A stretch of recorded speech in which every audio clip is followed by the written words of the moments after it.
The purple grain swayed in patterns that reminded David Reed of wheat fields back home, except these stalks grew twice as tall and hummed when the wind passed through them. He walked between the rows with Administrator Palin, checking the moisture sensors embedded in the soil. 2 years on Verdant Hope had taught him more about alien agriculture than a decade of university ever could. Your technique with the irrigation timing has increased our yield by 30%, Palin said, his forearms gesturing in the Caloran way that meant deep satisfaction. The tall, graceful alien moved through the field like a dancer, his movements precise and economical. The council wishes to extend your contract another 3 years. David smiled and wiped sweat from his forehead. The twin suns made midday brutal, but the work satisfied something fundamental in him. I would like that. There is still much we can learn from each other. They reached the edge of the settlement where the fields gave way to natural grassland. Beyond that, the Spine Ridge Mountains rose like jagged teeth against the sky. David paused, noticing something odd in the dirt near the fence line. He knelt down and studied the marks carefully. What troubles you? Palin asked. These tracks. David traced the outline with his finger. Something large passed through here. Several somethings, actually. Palin glanced at the marks and made a dismissive gesture with his upper arms. Wild creatures wander sometimes. The automated defenses keep them away from the settlement proper. David stood up slowly, his eyes following the tracks toward the distant mountains. His grandfather had taught him to read signs in the wilderness during summers in Montana. These marks showed purpose, not random wandering. The spacing indicated a group moving together. The depth suggested significant weight. Have you lost any livestock recently? 3 grazers disappeared from the eastern pasture last week, Palin admitted. But the perimeter is vast. Sometimes animals simply wander off. These tracks lead toward the pasture, not away from it. Palin's expression shifted into something David had learned to recognize as polite dismissal. The Calorans were brilliant, farmers and engineers, but their species had evolved on a world without large predators. They had no instinctive framework for understanding hunting behavior. To them, danger came from storms and disease, not from things with teeth and claws that planned their attacks. Come, Palin said. Tonight we celebrate the Harvest Festival. You worry too much about shadows, David Reed. The settlement transformed as evening approached. Bioluminescent lanterns floated between the buildings, casting soft blue light across the central square. Long tables held dishes from a dozen agricultural worlds, and the air filled with music from instruments David could not name. Children ran between the adults, their laughter universal despite the language differences. David found himself seated between Mira, who managed the seed vaults, and young Joss, a student fascinated by Earth biology.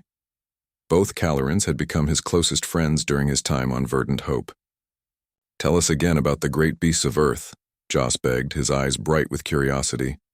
The ones with the long noses and white tusks. Mammoths, David said, accepting a cup of fermented grain drink from Mira. They stood 4 meters tall and weighed as much as your harvesting machines. My ancestors hunted them during the Ice Ages. Mira shuddered, all 4 of her arms drawing close to her body in the Caloran expression of distress. How could anyone face such a creature? Your people must have lived in constant terror. They adapted, David said quietly. They made spears from wood and stone. They used fire to drive the herds. They worked together in groups using intelligence to overcome what they lacked in strength or speed. But why not simply move away from the dangerous areas? Joss asked, genuinely confused. Sometimes there was nowhere else to go, David explained. The ice covered much of the land. Food was scarce. My ancestors had to choose between facing the beasts or starving, so they learned to hunt. The concept clearly disturbed his Caloran friends. Their species had never faced such choices. When their ancestors encountered danger, they had the luxury of fleeing to safer territories. It had shaped their entire psychological makeup in ways they could not easily recognize. The celebration continued late into the night. David danced clumsily to music he did not quite understand, laughed at jokes that lost something in translation, and felt grateful for the community that had accepted him. As the moons rose over the spine ridge, he felt genuine contentment. He was walking back to his quarters when he saw the tracks again, this time in the soft dirt near the water distribution center. Fresh ones, made within the last few hours while everyone gathered in the square. David knelt down and played his light across the marks. His breath caught in his throat. The prints were enormous, each one as large as his head, with distinctive claw marks extending forward from each toe. Whatever made these tracks had been inside the settlement perimeter while they celebrated. David stood up slowly, scanning the darkness beyond the lights. Something was watching them from out there. Something that had learned their patterns and was testing their defenses. He could feel it in his bones, that ancient human instinct that had kept his ancestors alive when bigger, stronger predators stalked them through the long nights. He reported the tracks to the security station, but the automated system showed no breaches. The duty officer, a Caloran named Wex, assured him that the defense grid remained active and functional. Nothing larger than a small scavenger could pass through the sensor fields without triggering alarms. David wanted to believe him. He wanted to trust the technology and return to his comfortable quarters and sleep soundly. But as he lay in his bed, staring at the ceiling, he could not shake the feeling that something had changed. The tracks told a story his Caloran friends could not read. They spoke of patience and planning. They whispered of intelligence behind the animal hunger. In the Spine Ridge Mountains, something was preparing. And the peaceful farmers of Verdant Hope, with all their technology and good intentions, had no idea what was coming. David Reed had read enough history to know that civilizations who forgot how to face predators often learned the lesson again in blood. He hoped he was wrong. He hoped the tracks meant nothing. But deep in his genetic memory, in the part of him that descended from persistence hunters who faced cave bears and saber-toothed cats, a quiet alarm was ringing. The festival lights dimmed one by one as the settlement slept. In the darkness, something moved along the fence line, testing, learning, preparing. The hunt had already begun. 3 days of peace followed the harvest festival, and David almost convinced himself he had been wrong about the tracks. Then the alarm shattered the dawn with their mechanical screaming. David rolled out of bed as adrenaline flooded his system. Through his window he saw colonists running in every direction, their movements panicked and disorganized.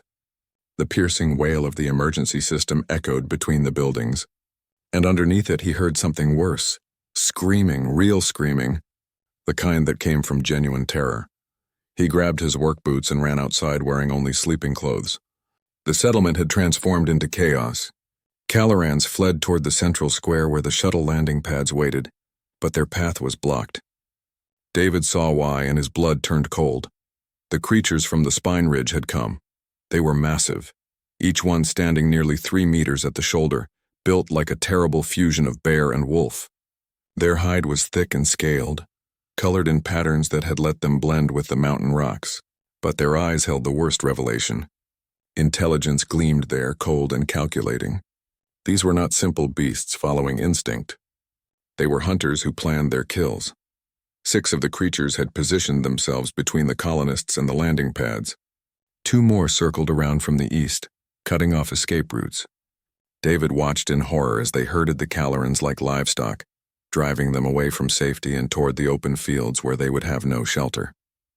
The automated defenses stood silent. The sensor grid that should have detected the creatures from kilometers away had somehow failed. The deterrent fields that should have activated remained dormant. In one night, something had systematically disabled the technology the Calorans relied upon for protection.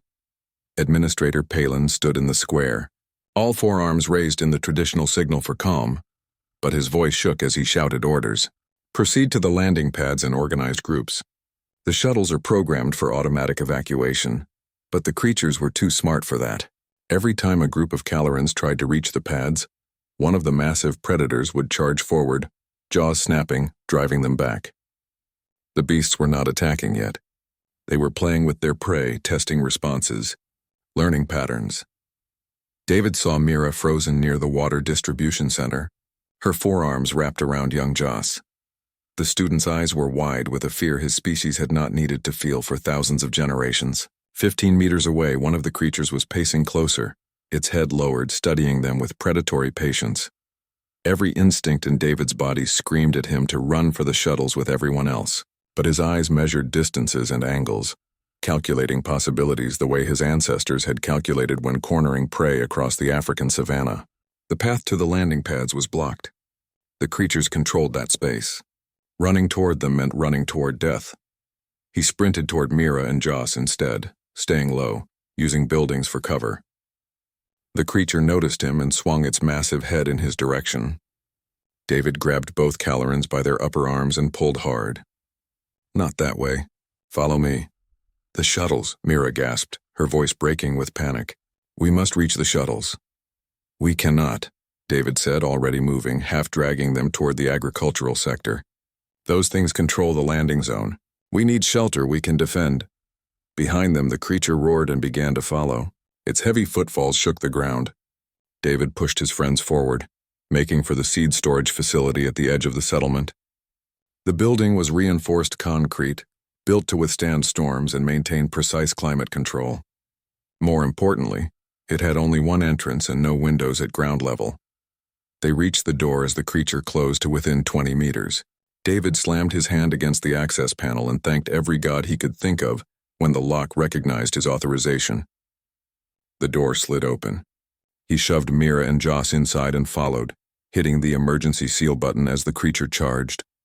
The reinforced door closed with a heavy metallic thunk just as the beast crashed into it. The entire building shuddered from the impact. The creature roared in frustration and slammed against the door again, but the structure held. David could hear its claws scraping against metal as it tested the barrier, searching for weakness. Mira had collapsed against a storage shelf, all four arms trembling. Joss huddled beside her, making a high-pitched keening sound that David recognized as Caloran panic response. He wanted to comfort them, but there was no time. He ran to the control panel and brought up the security feeds. The screen showed nightmare. Most of the colonists had broken into smaller groups, fleeing in different directions. Some had made it to buildings and barricaded themselves inside. Others had tried to run for the open fields, and the creatures had pursued them. David forced himself to look away from those feeds. He could not help them now. 2 shuttles had managed to launch, filled with colonists who reached the pads before the trap fully closed. But 3 more shuttles sat empty on their platforms, surrounded by prowling beasts. The creatures had learned about the ships somehow. They were guarding them, preventing escape. "This cannot be happening," Mira whispered. "We have sensors. We have defenses." How did they breach the perimeter? David pulled up the defense grid diagnostics. What he found made his stomach sink. The system had not failed randomly. Someone or something had systematically disabled each component, starting with the outermost sensors and working inward over the course of 3 days. The same 3 days since he first noticed the tracks. "They planned this," he said quietly. "These creatures are not mindless animals. They studied us. They learned our technology. They waited until the festival when everyone was celebrating and distracted. Then they disabled our defenses in a sequence that would not trigger alerts." Joss looked up at him with eyes full of tears. "What kind of beast can do such things?" "The kind that evolved to hunt prey smarter than itself," David answered. He thought about wolves learning to cut weak members from caribou herds, about orcas developing specific techniques for different prey species, about raptors that may have hunted in coordinated packs. Intelligence was not unique to tool-using species. It existed wherever predation required it. Outside, the creature had stopped trying to break through the door. David checked the feeds and saw it settling down in front of the building, watching the entrance with patient eyes. It was not leaving. It was waiting. "What do we do?" Mira asked. David scanned the storage facility, taking inventory. Climate control systems, water filtration, stores of seeds and grains, equipment for testing and processing, and tools. Lots of tools designed for farming but potentially useful for other purposes. On one screen, he saw Administrator Palen and a large group making a coordinated rush for the landing pads.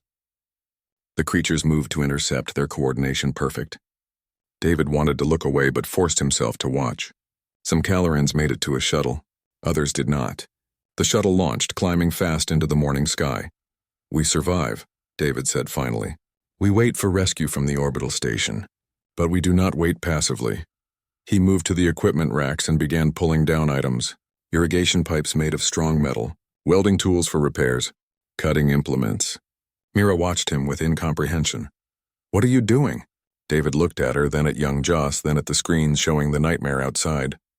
He thought about his grandfather teaching him to make a fire without matches, about documentary footage of Stone Age humans driving mammoths over cliffs, about the thousands of generations who survived ice ages and droughts and megafauna by being smarter, more adaptable, and more stubborn than anything trying to eat them. "Teaching you what my species learned when we could not run," he said. "How to stand ground and fight back." The radio crackled to life 2 hours after the attack began. David grabbed it eagerly, hoping for news of rescue shuttles. Instead, he heard Administrator Palin's voice, strained but functional, coming from somewhere else in the settlement. "All survivors, this is Palin. Respond with your location and status." David keyed the transmitter. "David Reed here. Seed Storage Facility, Sector 7. 3 survivors, building secure. 1 creature waiting outside." Other voices began reporting in. The head engineer was trapped in the water treatment plant with 4 others. A family had reached the residential tower and barricaded themselves on the upper floors. The medical officer and his staff were in the clinic with 12 injured colonists. In total, 23 Calorans and 1 human remained trapped in the settlement, while the creatures controlled the landing zones and most of the open spaces. "Rescue shuttles cannot land while those beasts control the pads," Palin said, his voice heavy with despair. "The orbital station is coordinating with planetary defense forces, but they cannot arrive for at least 6 hours. Perhaps longer, 6 hours." David looked at the security feeds showing the creatures prowling between buildings. They had already demonstrated terrifying intelligence and patience. 6 hours would give them time to methodically breach each shelter and kill everyone inside, unless something changed the equation. David spread out the metal pipes he had gathered on the floor of the storage facility. Mira and Joss watched him with expressions somewhere between confusion and fascination. He selected a pipe approximately 2 meters long, straight and sturdy. Using the cutting tool, he began to shape one end into a point. "Your people hunted the great beasts with weapons like this?" Mira asked. "Simpler versions," David said, working the metal carefully. "Stone points attached to wooden shafts. But the principle is the same. A sharp point, leverage, force multiplied through length and throwing motion." He demonstrated the grip, showing how a spear extended reach beyond what claws or teeth could match. Joss picked up another pipe experimentally. His forearms actually gave him an advantage once David showed him the proper technique. The Caloran could hold the spear steady with his upper arms while his lower arms provided throwing power. "The creatures outside are stronger than us," David explained. "They have natural weapons. But tools even the odds. This is what my species learned when we were weak prey animals surrounded by predators. We made ourselves dangerous." He used the welding equipment to create proper spear points, turning farming tools into weapons. The work went faster with Mira helping. Her forearms and natural dexterity made her skilled at crafting once she understood the goal. They created 6 spears of varying lengths, each balanced for throwing or thrusting. David keyed the radio. "Administrator Palin, I have a question. How many buildings have workshop facilities or tool storage?" "Most of the industrial sector," Palin replied. "Why do you ask?" "Because we need to arm ourselves. Those creatures are not mindless. They planned this attack. We need to become equally intelligent in our defense." Silence followed. Then Palin spoke carefully. "You wish us to fight them? With primitive weapons?" "I wish us to survive the next 6 hours," David said. "Which means we cannot remain passive prey. We need to make ourselves costly to hunt." He began explaining through the radio what to create and how. Metal rods from furniture could become clubs. Broken glass could be wedged into handles for cutting edges. Flammable liquids from cleaning supplies and machinery could become fire bombs if used carefully. The head engineer understood immediately and began constructing improvised weapons in the water treatment plant. But David knew weapons alone were not enough. He studied the security feeds, tracking the creatures' movements. 8 of them remained in the settlement, prowling in a pattern that suggested coordination. They communicated somehow, probably through sounds below human hearing range. They had divided the settlement into territories, with each beast responsible for watching specific buildings. The one outside David's shelter had settled near the door, occasionally testing the barrier with its massive claws. David noticed it would retreat several meters. "Wait, then charge forward as if hoping to catch someone trying to escape. The pattern repeated every 20 minutes with remarkable consistency. They are intelligent, but they still follow instincts, David said to Mira. They test defenses. They watch for weakness, but that means they can be predicted. He explained his observations to the other survivors through the radio. By tracking the creatures' patterns, they could predict movements and potentially create opportunities. The family in the residential tower reported that their beast would circle the building completely every 30 minutes, always moving clockwise. Knowledge became power. The survivors began mapping the creature's behaviors, noting patterns and routines. David felt a strange familiarity in the work. His ancestors had done exactly this, watching lion prides and wolf packs, learning their habits to avoid or exploit them. Young Joss had stopped making the panicked keening sounds. He held one of the spears, practicing the thrust David had shown him. "How did your people learn to be brave?" he asked quietly. "They were not brave at first," David said. "They were terrified. But fear can be transformed into action when there is no choice but to fight. Your species evolved to flee danger. Mine evolved to face it because we could not outrun what hunted us. But Calorans are intelligent and adaptable. You can learn what my people learned." Mira held up the spear she had crafted. "Show me again how to throw it properly." David demonstrated the motion, the weight transfer, the release point. Mira's forearms made her naturally coordinated once she understood the mechanics. Her first throw struck a storage container across the room dead center. She stared at the quivering spear, then at her hands as if seeing them differently. "I have never heard anything before," she said softly. "My entire species developed past the need for violence. We thought it made us civilized." "It made you peaceful," David corrected, "which is different and valuable. But peace requires the ability to defend it. You are not becoming predators. You are learning when to stop being prey." The radio brought news from the orbital station. Analysis of the creatures had identified them as ridge stalkers, apex predators from the mountain zones that should never have ventured into agricultural lands. Something had driven them down. Food scarcity, perhaps, or territorial pressure from something even larger. The planetary defense forces were preparing drop teams with heavy weapons, but coordination delays pushed the arrival time to 7 hours. 7 hours. David checked his watch. They had already survived 3. 4 more seemed simultaneously impossible and within reach. The creature outside suddenly became agitated. David checked the security feeds and saw why. One of the other beasts had made a kill somewhere to the east, and its triumph roar echoed through the settlement.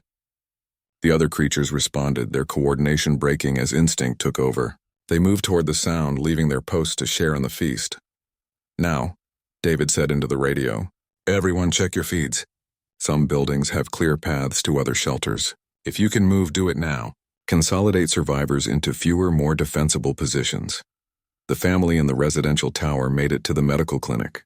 The engineers reached the central administration building, which had reinforced walls and multiple exit routes. David watched the feeds tensely, ready to guide people if a creature returned, but the beasts remained distracted for precious minutes.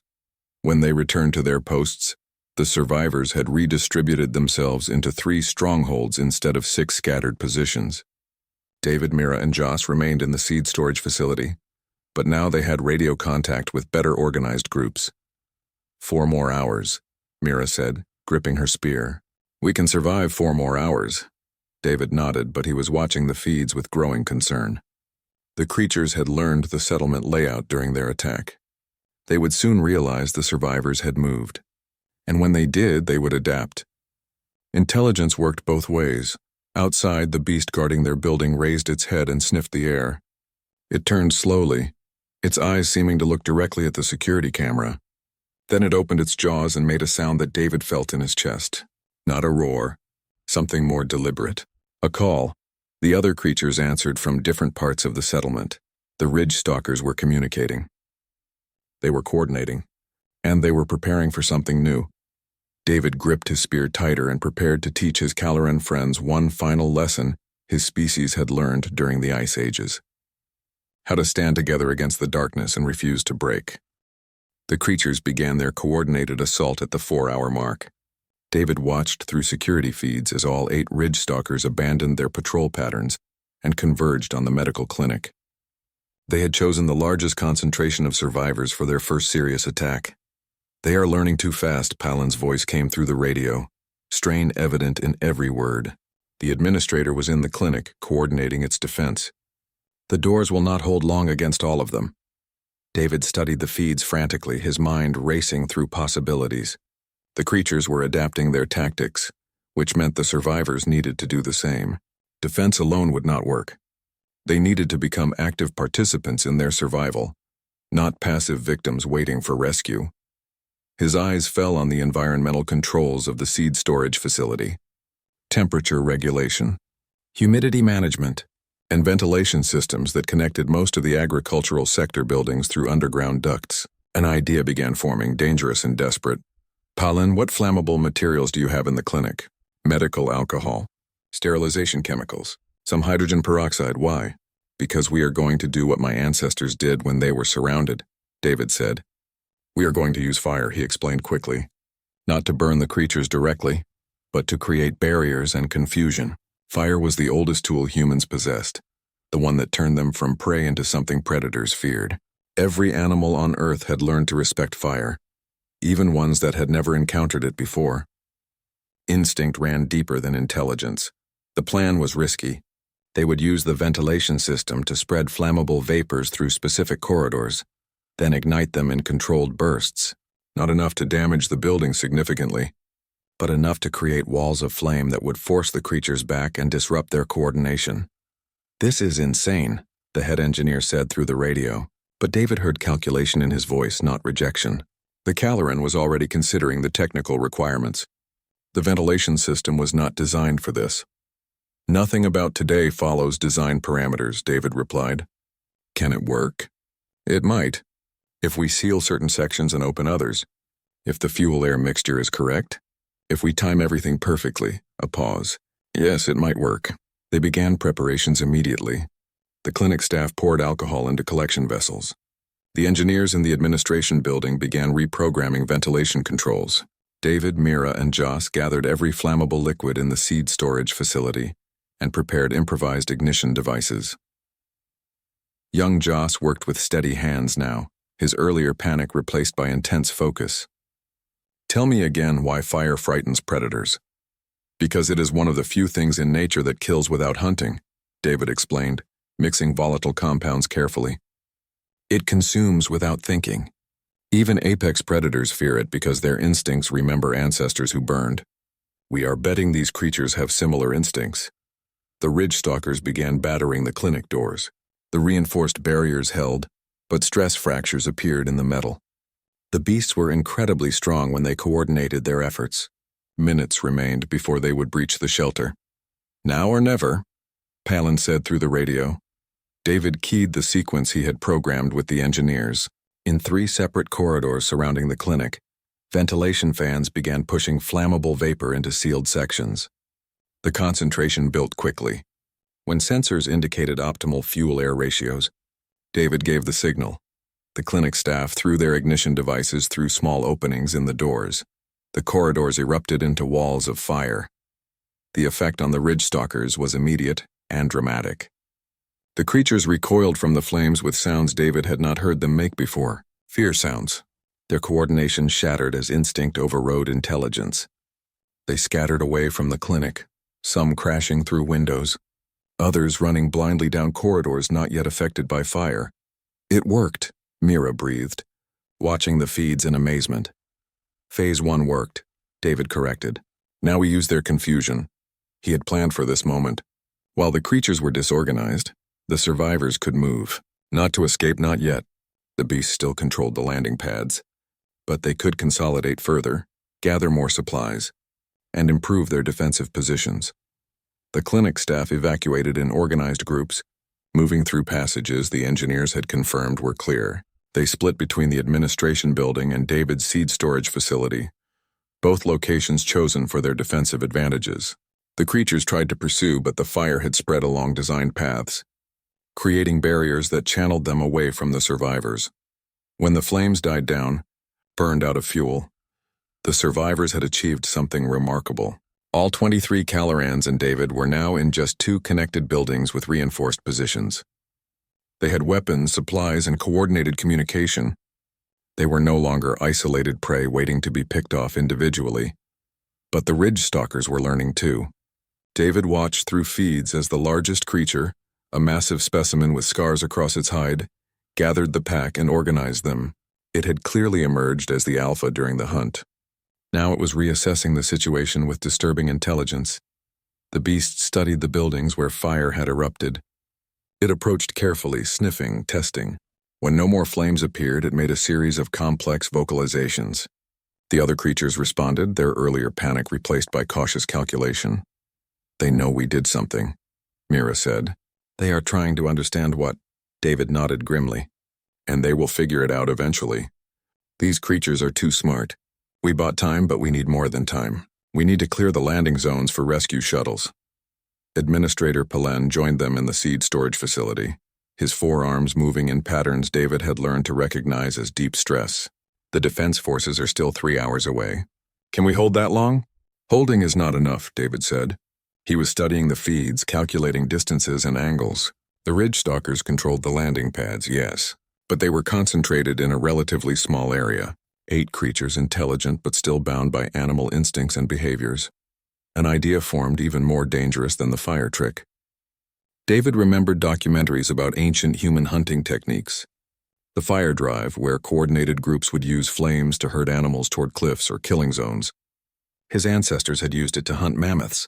Perhaps it could be reversed. What if we drive them away from the landing zones instead of trying to fight through them? He explained quickly.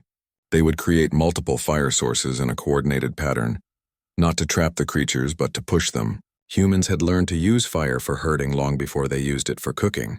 The survivors had limited flammable materials left.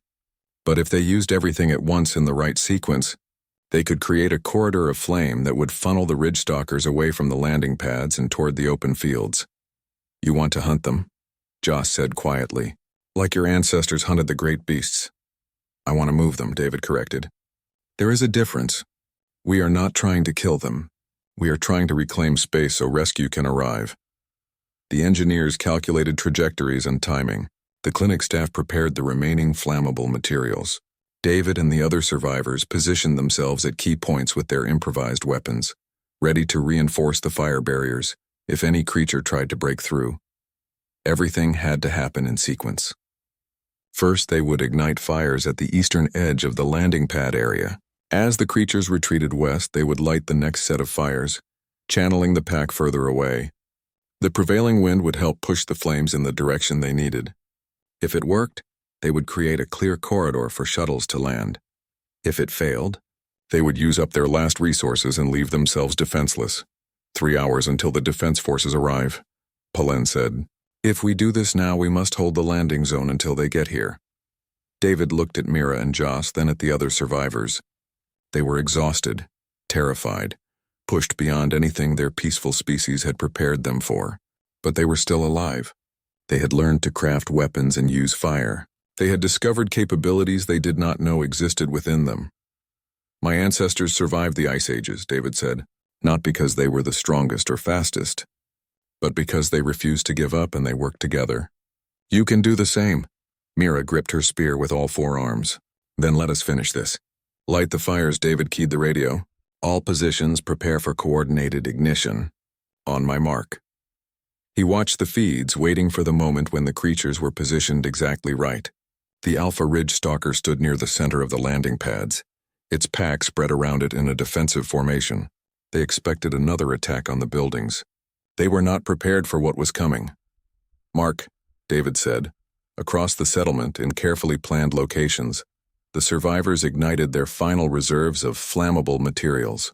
The fires bloomed bright in the pre-dawn darkness, and the ridge stalkers found themselves suddenly surrounded by something their instincts recognized as the ultimate danger.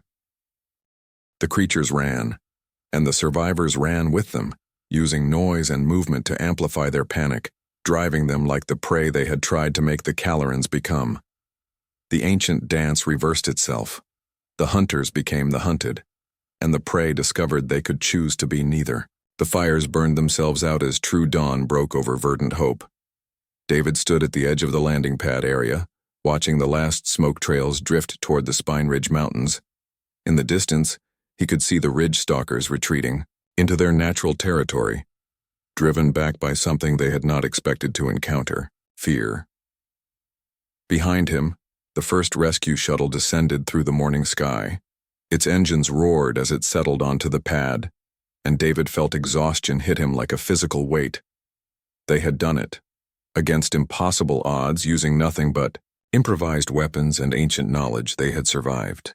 Medical teams poured out of the shuttle, followed by security forces in armor that made them look like walking fortresses. A Caloran doctor approached David, scanner already active, checking him for injuries. He waved her off gently. Others need help more than I do. The evacuation took 2 hours. Shuttles came and went, ferrying survivors to the orbital station. David was on the third transport, sitting between Mira and Joss. Neither Caloran spoke during the ascent. They stared at the improvised spears. They still held as if trying to understand how farming tools had become the difference between life and death. The orbital station buzzed with activity when they arrived. News of the attack had spread through the galactic community, and representatives from a dozen species crowded the observation decks, watching footage from the settlement's security systems. David caught glimpses of himself on screens as he was led through corridors toward the medical bay, teaching Mira to throw a spear, igniting the fire drives, standing against the Alpha Ridge stalker with nothing but primitive weapons and human stubbornness. The medical examination was thorough and exhausting. When it finally ended, David was directed to temporary quarters and told to rest. He slept for 14 hours straight, dreamless and deep. He woke to find Administrator Pollen waiting in his room. The Caloran looked different somehow. The graceful confidence that had always characterized his movements seemed tempered by something new. Understanding, perhaps, or respect. "The Council wishes to speak with you," Pollen said. "When you are ready." The council chamber overlooked Verdant Hope far below. David could see the settlement from this height, the scorch marks from the fires visible even from orbit. Construction drones were already beginning repairs, but he wondered if the colony would ever feel the same to those who had survived. The council consisted of 7 senior administrators representing the various species who had invested in the agricultural colony. They were all herbivorous species, David noted, peaceful traders and farmers who had built their civilizations in the absence of large predators. Looking at them, he understood something about the galactic community he had not fully grasped before. Humanity was an outlier. David Reed, the council leader said, a dignified Caloran named Helev. "We have reviewed the security footage. You saved lives through actions we do not fully understand. Please help us comprehend what happened." David took a breath and began explaining. He told them about human evolutionary history, about the Pleistocene epoch when his ancestors were prey animals who learned to fight back. He explained persistence hunting, where humans would chase prey for days until the animals collapsed from exhaustion. He described the development of tools, from simple rocks to complex spears. He talked about fire and how its mastery had separated humanity from every other species on Earth. "We were not the strongest creatures on our world," David said. "We were not the fastest or the best armed by nature. But we were adaptable. We learned. We crafted solutions to problems our bodies could not solve. And we remembered. Every generation passed knowledge to the next, building on what came before." A council member from the Talarian species, a being that resembled a large, gentle insect, clicked its mandibles thoughtfully. "Most species who achieve intelligence do so by avoiding predation, not by engaging with it. You describe a path that seems unnecessarily dangerous." "It was not a choice," David replied. "My ancestors lived during ice ages. Resources were scarce. They could not simply move to safer territory because no such territory existed. They had to survive where they were, surrounded by creatures larger and more dangerous than themselves. So they became dangerous in return, not through violence for its own sake, but through necessity." Mira spoke up from where she sat with the other survivors. "David taught us to defend ourselves, but he also taught us restraint. We did not kill the Ridge stalkers. We drove them away. Even in our fear, he showed us the difference between protection and cruelty. This is what concerns us," Helev said carefully. "Humanity is new to the galactic community. We did not understand until now how different your evolutionary path has been. The question becomes, are humans dangerous to peaceful species?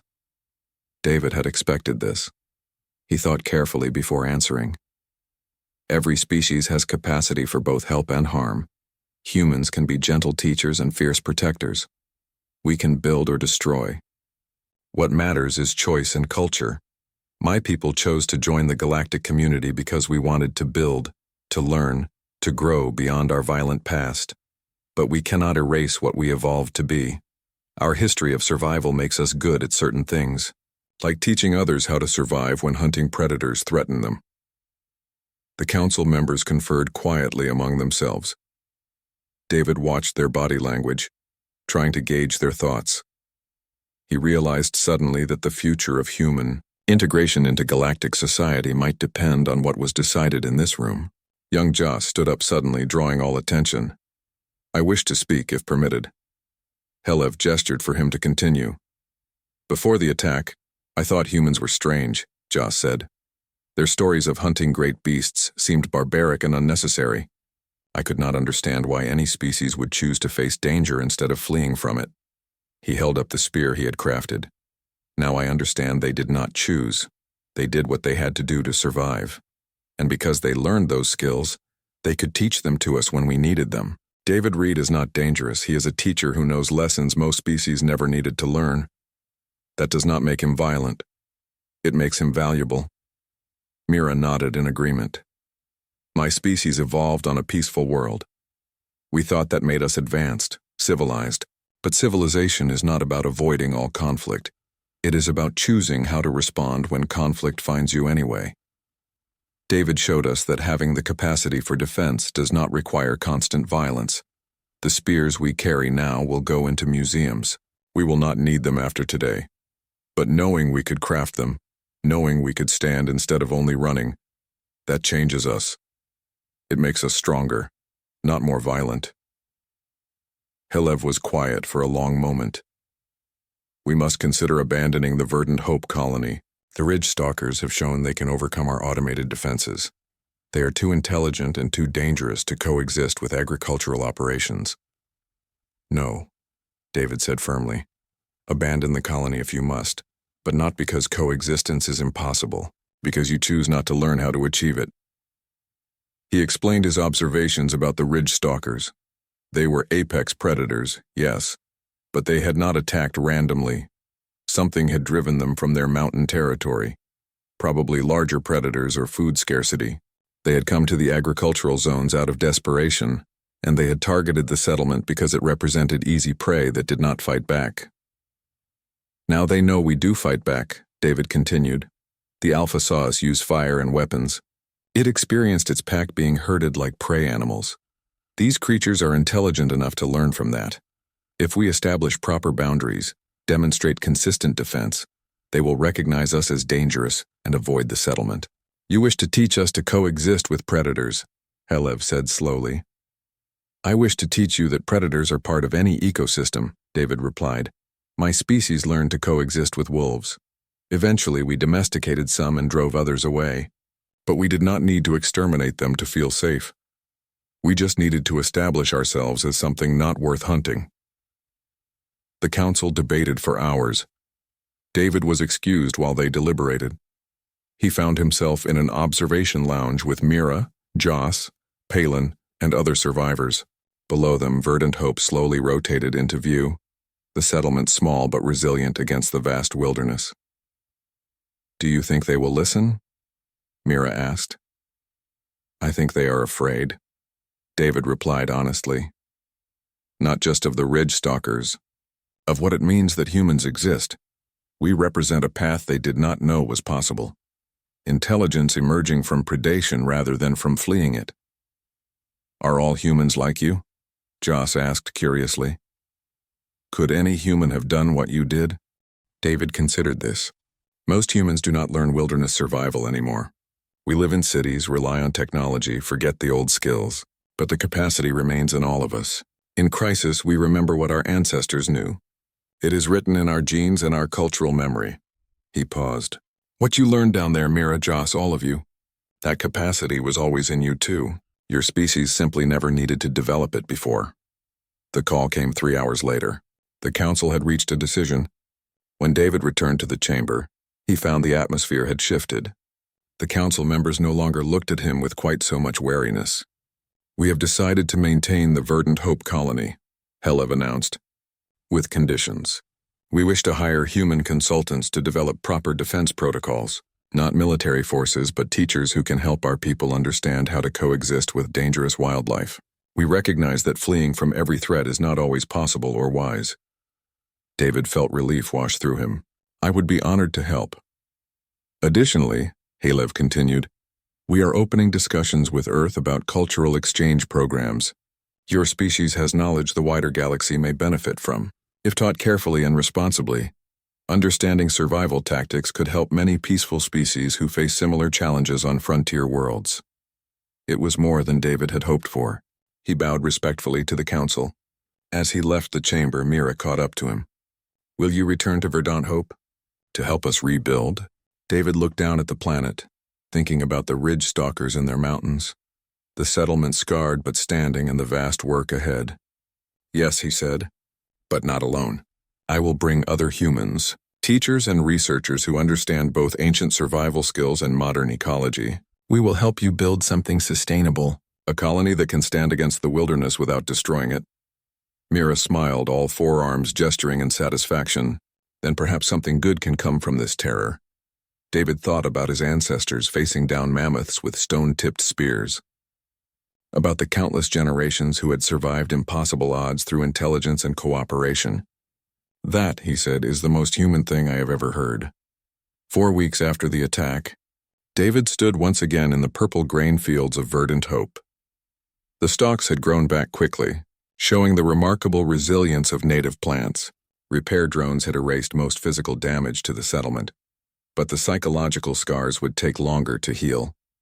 He was not alone this time. 6 other humans had arrived from Earth, specialists in wildlife management, ecological boundary establishment, and yes, survival training.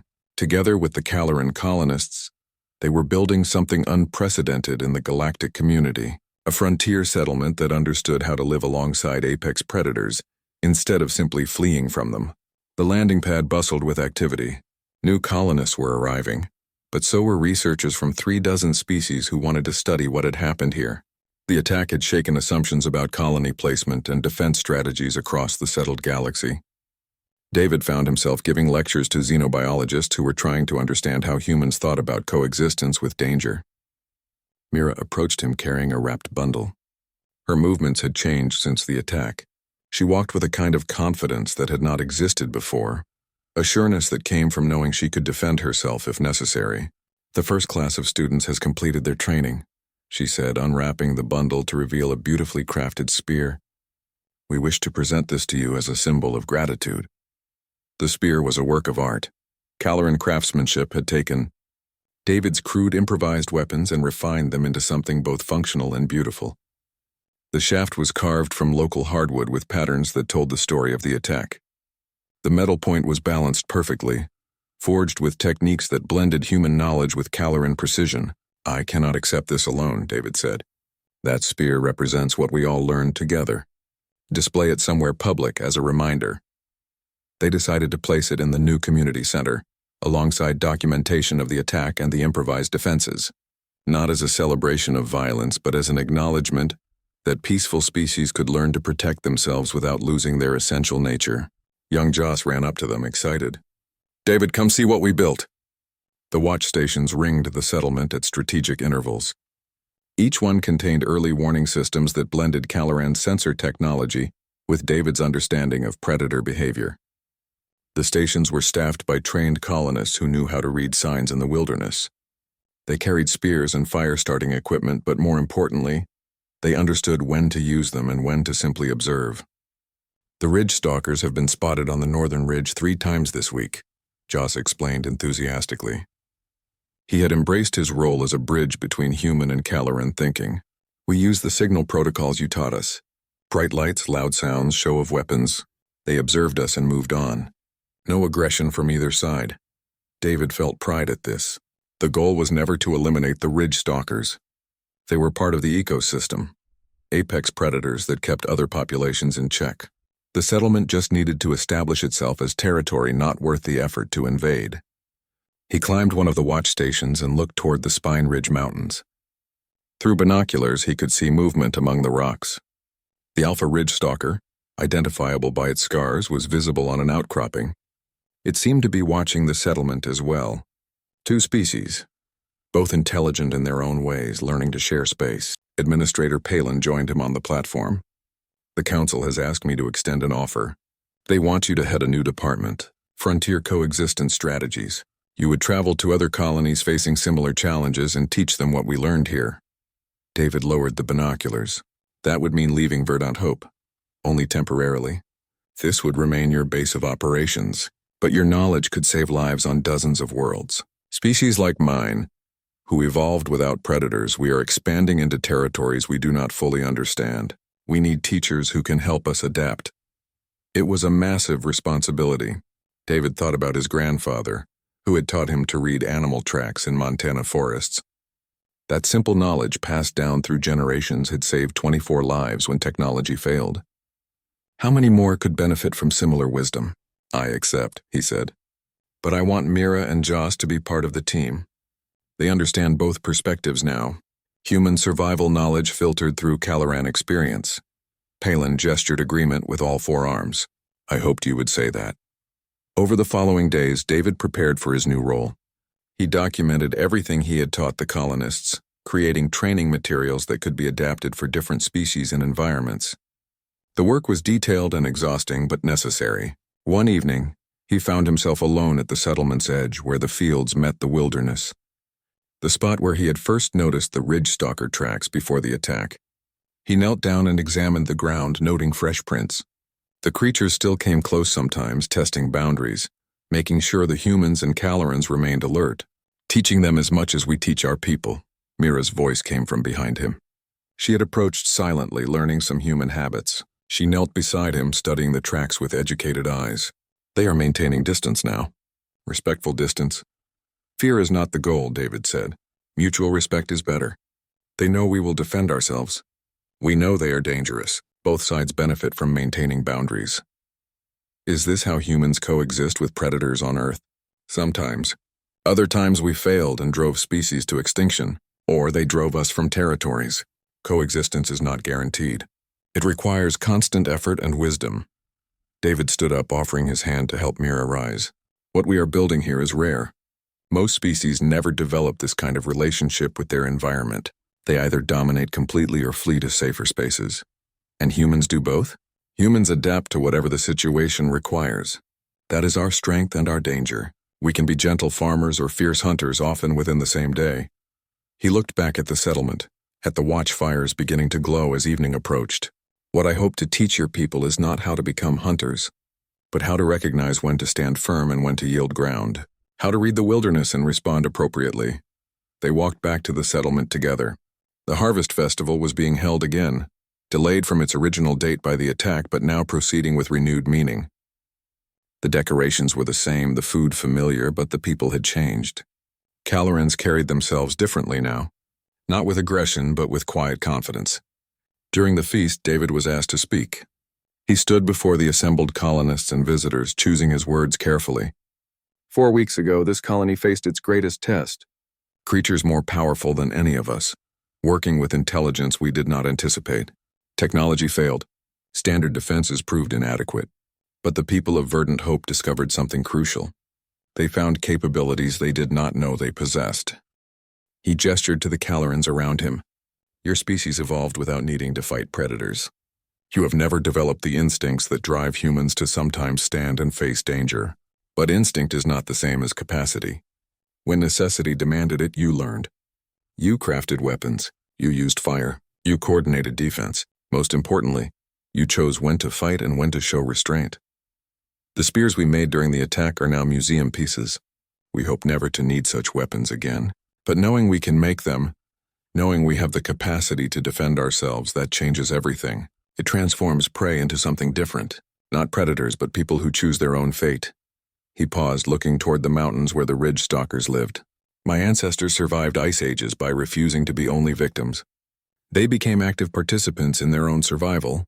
Now you have done the same, and in doing so, you have proven something the galactic community needed to learn, that peaceful nature does not require helplessness, that intelligence can develop defensive capacity without losing compassion. The feast continued late into the night. David found himself trading stories with researchers from species he had never encountered before. They asked detailed questions about human evolutionary history, about the development of tools and fire, about the psychology of standing ground instead of fleeing. He answered as honestly as he could, trying to make them understand both the power and the responsibility that came with such knowledge. Weapons could protect, but they could also harm. Fire could defend or destroy. The wisdom lay in knowing when and how to apply force and when to choose another path entirely. Near midnight, David climbed to the highest watch station. From there, he could see the entire settlement spread below, a small circle of civilization carved from wilderness. In the distance, the Spine Ridge Mountain stood dark against the star-filled sky. Movement caught his eye. The Alpha Ridge Stalker stood on the same outcropping David had observed earlier. Through night vision binoculars, he could see the creature clearly. It was watching the settlement, the lights, the activity of the harvest festival. David picked up one of the signal torches and lit it, holding the bright flame high. The standardized signal that meant, "I see you. I acknowledge your presence. I am prepared to defend my territory." The Ridge Stalker watched for a long moment. Then it raised its massive head and made a low sound that carried across the distance. Not a roar of challenge. Something different. An acknowledgement, perhaps. A statement that it too saw and understood. The creature turned and disappeared into the mountain shadows. David lowered the torch, feeling something profound settle in his chest. This was not a friendship. The Ridge Stalkers would never be domesticated or safe, but it was communication between two intelligent species who had learned to recognize each other as worthy of respect. Mira climbed up to join him. "Will it last? This peace we have built?" "Peace always requires maintenance," David replied. "The Ridge Stalkers will test boundaries occasionally. New predators may come. The wilderness does not stop being dangerous just because we learn to navigate it. But yes, I believe it can last, as long as both sides remember the lessons learned here." And what lesson is most important? David thought about his grandfather, about the countless human generations who had survived by adapting and learning. He thought about the Calorans who had overcome instincts that told them only to flee, discovering courage they did not know they possessed. "That running is sometimes wisdom," he said finally. "But standing is sometimes necessary, and the intelligence to know which choice to make in each moment. That is what separates successful species from extinct ones. Humans learned that lesson through brutal necessity. You have learned it through teaching and experience. Both paths are valid. Both lead to survival." Below them, the settlement celebrated life and resilience. Watchfires burned at the perimeter. Ancient human technology adapted for modern needs. Spears stood ready in stations around the colony. Tools that hopefully would never be used but whose presence made their owners feel secure. The purple grain swayed in the night breeze, ready for another harvest. The twin moons rose over the Spine Ridge, and on the border between wilderness and civilization, humans and Calorans kept watch together, proving that peaceful species could learn the oldest lessons without losing themselves. David Reed looked at the stars and thought about his new role. Dozens of colonies needed what he could teach. Species across the galaxy were discovering that expansion into wild spaces required more than technology. It required understanding earned through millions of years of human evolution, distilled into knowledge that could be shared. The Ridge Stalkers remained in their mountains. The Calorans tended their fields, and between them, a new kind of coexistence took root, built on mutual respect and the ancient human gift for turning obstacles into opportunities. In the wilderness, something moved and watched. In the settlement, people stood ready to defend what they had built. Neither side sought conflict. Both sides maintained awareness, and in that careful balance, life continued. The harvest festival's music drifted up to the watch station. David allowed himself a small smile. His grandfather would have understood this, would have recognized the significance of teaching others to light their own fires and craft their own spears. Survival was never guaranteed. But with knowledge, preparation, and the wisdom to know when to stand firm, it became possible. And possibility was enough. The watch continued through the night. The fires burned bright, and verdant hope stood firm against the darkness. Protected by ancient lessons and new understanding, proving that even the gentlest species could learn to be dangerous when necessary, and wise enough to choose peace when possible.